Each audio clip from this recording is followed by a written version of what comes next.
Bebe! Pega! Pega! Pikachu! Pikachu! Pega! Pega! Pega! Pega! Pega! Pega! Pega! Pikachu! Pikachu! Pikachu! Marahil walang bata o matanda ang hindi nakakakilala sa munting karakter na ito.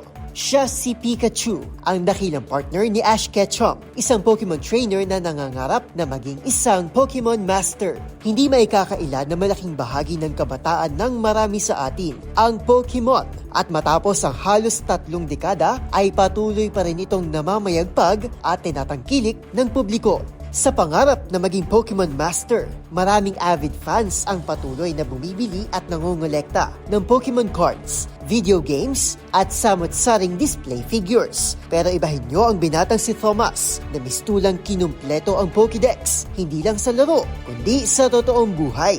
Sa kanyang kanang braso, nakaukit lang naman ang 151 maliliit na tattoo, katumbas ng bawat Pokemon, mula kay Bulbasaur hanggang kay Mew na bumubuo sa unang henerasyon ng hit Japanese media franchise. Sa online post ng isang Canada-based tattoo artist, ibinahagi nito ang mabusising prosesong inabot nila ng kanyang kliyente upang tiyakin na mapagkakasya nila ang bawat kanto Pokemon sa braso ni Thomas. Dagdag pa nito, kung gaano katagal silang nag-stencil ng disenyo, ganun din daw katagal ang inabot ng paglalagay ng tattoo.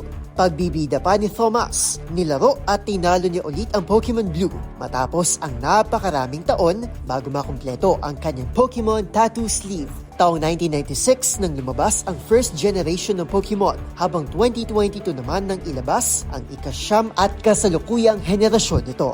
Para sa DZRH TV, ito si Arnold Herrera, una sa Pilipinas, una sa Pilipino.